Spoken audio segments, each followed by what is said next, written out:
Was booked to do a DJ gig here in a couple of weeks. I just wanted to know if you had Wi-Fi. You want to know if we have Wi-Fi? Yeah, I use streaming services to DJ. Yes, we have Wi-Fi. Okay, great. So when I get there, I can just connect to the Wi-Fi and I'll be good to go. Yeah, All right, thank you so much.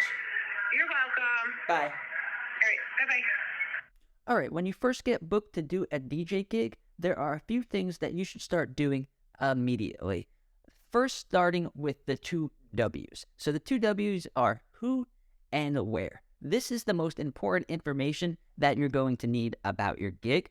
So the first one is who. Who is this gig for? Is it for grandma's 80th birthday party, or is it for your friend's sister's sweet 16? Because these two different gigs are going to require different equipment and very different music. So once you have it down for who it's for, the next thing you're going to want to know is where is this gig? So there are a bunch of different types of gigs. One of them is a mobile DJ gig, and another one is like a bar or a club style gig. So the main differences is with a mobile style gig, you are responsible for everything. Think of it as camping opposed to doing like a club or a bar gig is more like staying at a hotel. Yeah, you're going to need to bring a lot of stuff, but you're not going to have to bring everything. On a mobile DJ gig, you are responsible for the speakers, the DJ equipment, the lighting, and even the table to set everything up on. So it's very important to know if you are doing a mobile gig or if you are just going there with your controller or a USB stick and getting ready to DJ for an hour. With a mobile gig, you bring everything. With a club or a bar style gig, all you bring is yourself and maybe a controller and music. So that is very important information for you to know. And if you are an iPad DJ that uses streaming services such as myself, then a very important question is going to be, is there going to be Wi-Fi? There's nothing worse than showing up to a gig ready to DJ with streaming services, having all your playlists ready and having everything ready, and then getting there and not having any service to connect to your streaming service. This is really embarrassing and it can completely ruin the whole gig. So a really easy thing to do is once you find out where the gig is going to be, simply, like I did in the beginning of the video, call them up and ask them, hi, my name is so-and-so. I'm doing a DJ gig here in a couple of weeks or whenever, and I would like to know if you have Wi-Fi. So they're either going to say, yeah, we have Wi-Fi. When you get here, you could just log into the Wi-Fi and you'll be good to go. Or they're going to say, no, we don't have Wi-Fi at this location, or we don't have a public Wi-Fi that you could join. Now, this is not a game ender. This doesn't mean that you can't do the gig. What it means is you might have to get a little creative. So one thing you could do is if the location is somewhat close to you, you could just drive over there and go there and try to load songs on your phone or try to load songs on your iPad using mobile data.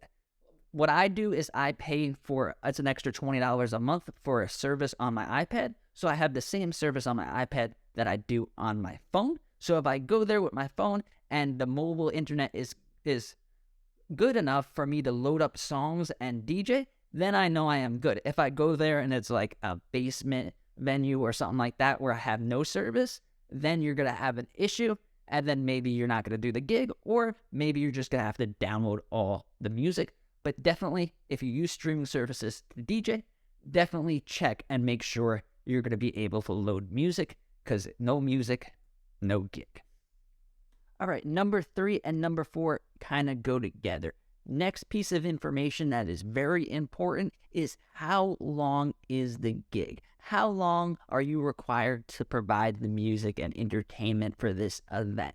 This plays a big part in our next step, which is going to be making our playlist, which is by far the most important part.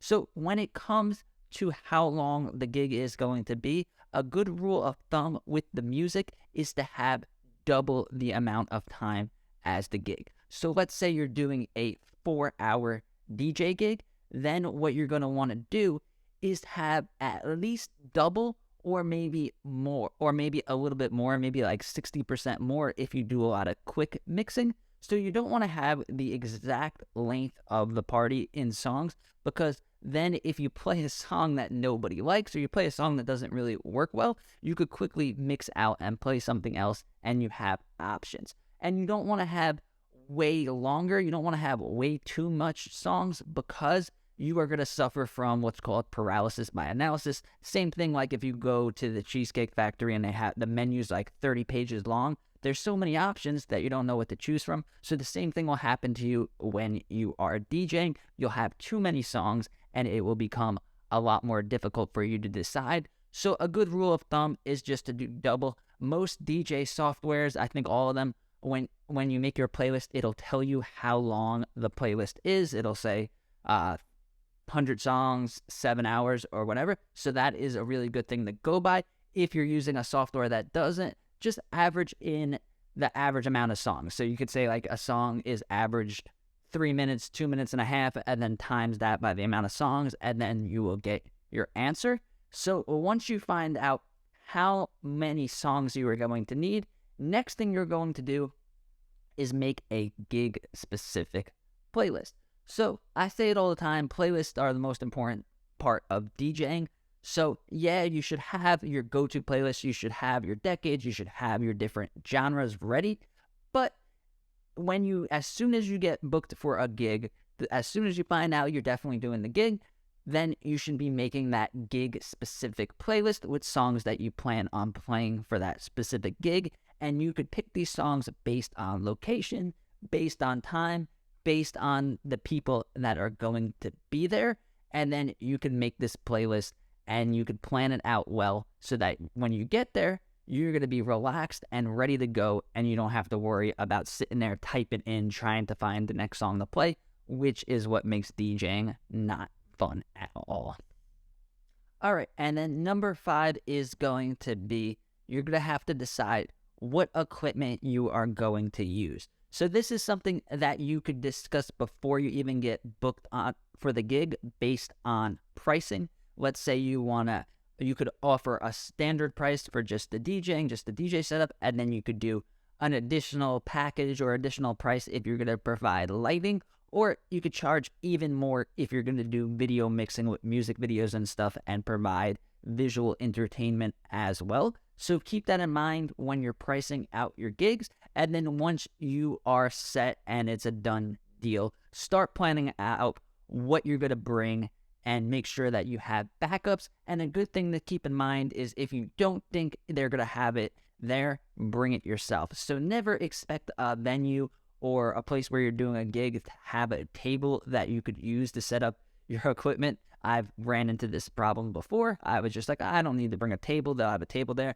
Then there was no table, and then you ended up like putting like something together, and it just looks terrible. So always have a foldable, nice table that is the right height, and then just put a black sheet on it. Or if you want to be more fancy or upgrade it a little bit, if you're charging more, you could bring like a DJ booth and a facade or something like that. But a good rule of thumb is if they probably don't have it, don't rely on the venue having stuff for you. Bring it yourself. And even if they do have it, you could still, just in case you have a table, you have everything that you need. So pick your equipment and always have backups. So if you plan on DJing with your iPad and let's say the DJ Flex or a regular size controller, then bring a backup controller like the Newmark DJ2Go Touch, and then maybe have DJ Pro AI on your phone or have a playlist on another streaming service ready to go